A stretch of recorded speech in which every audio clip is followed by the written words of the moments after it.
All right, guys, welcome. This is Timo with EAV Radio on Garage 71. I have the pleasure of sitting down with Joe Jack Talcum.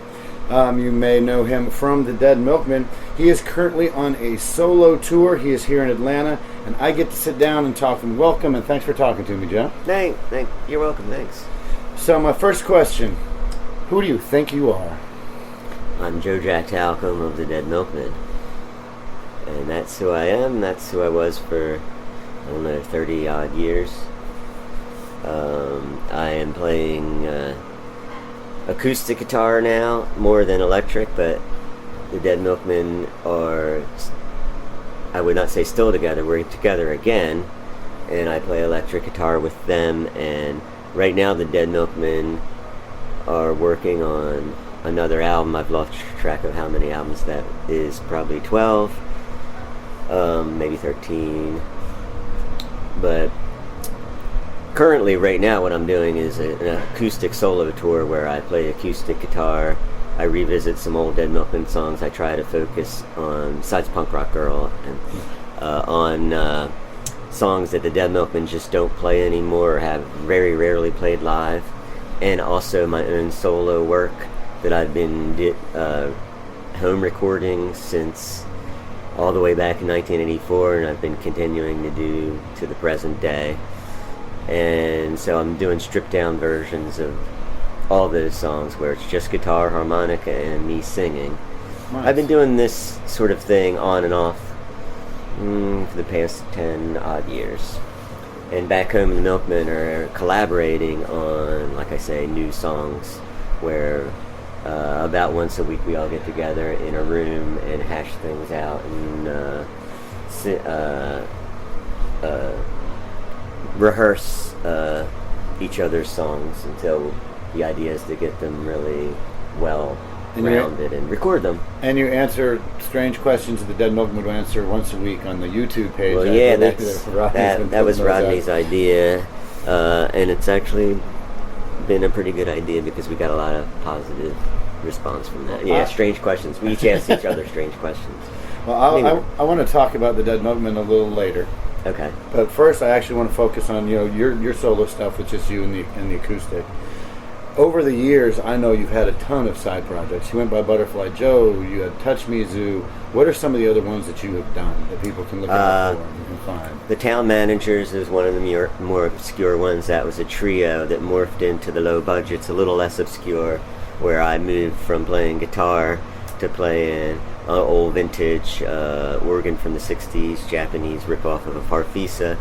And we toured all over Europe and the United States several times. Playing garage punk.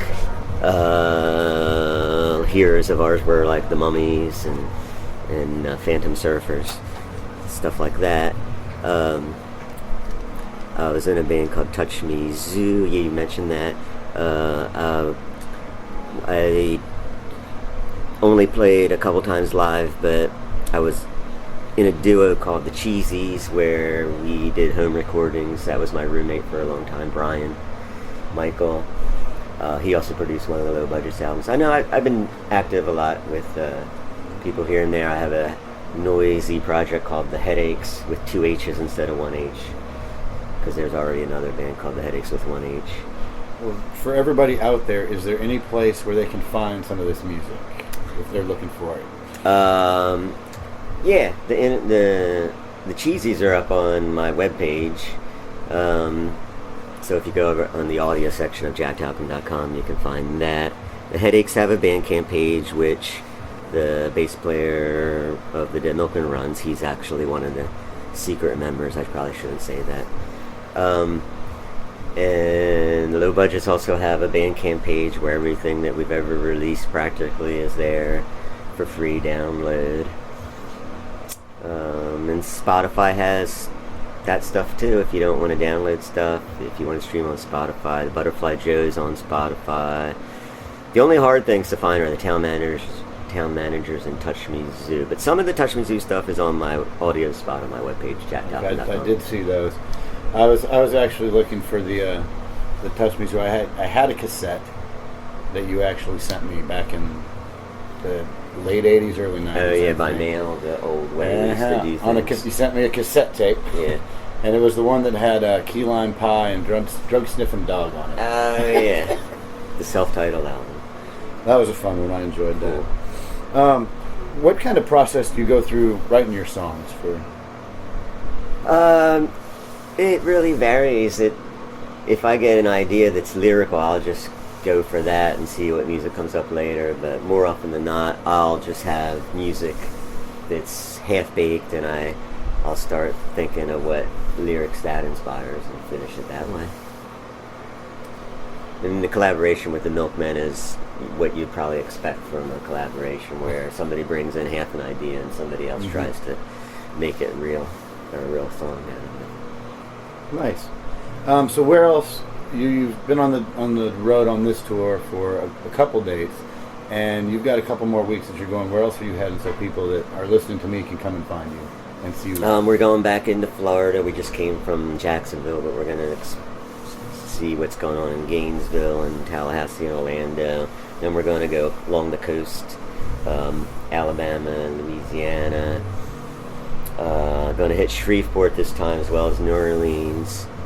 I'm not sure what's going to happen in Texas because South by Southwest was canceled, and I don't know, the mayor's saying something about no gatherings with people from affected states, and now there are 29 affected COVID-19 states, so that's kind of up in the air, but I think this all ends up in Tulsa, Oklahoma.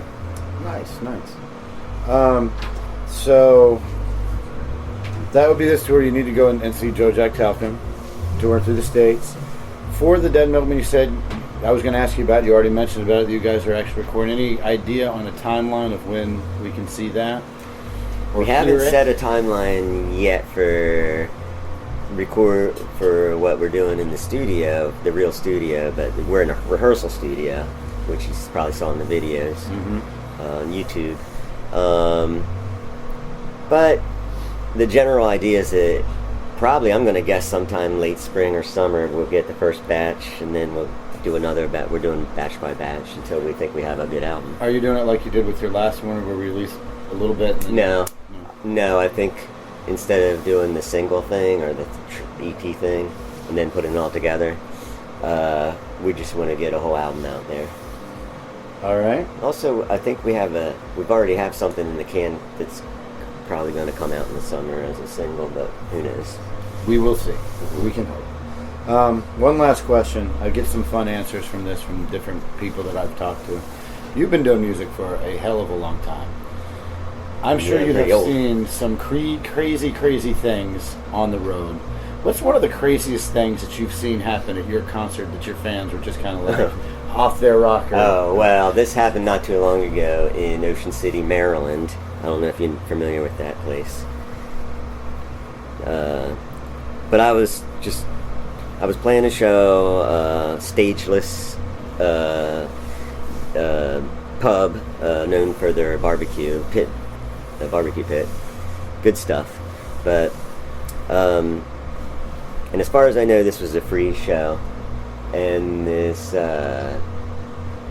punkly dressed young woman came just while I was playing a song. It's called Fancy Walls, and she just came right into my face and started yelling, "When are you gonna get dirty on me, Joe Jack? When are you gonna play some fucking punk rock music?" And I just didn't. I just kept on playing. I didn't know what to do. I just kept on playing and singing, like she was right there in my nose, spitting on me. And before the song was over, she was escorted by some bouncers out the door. I was like, whoa, that was something else. And then did you go into some punk rock after that, or?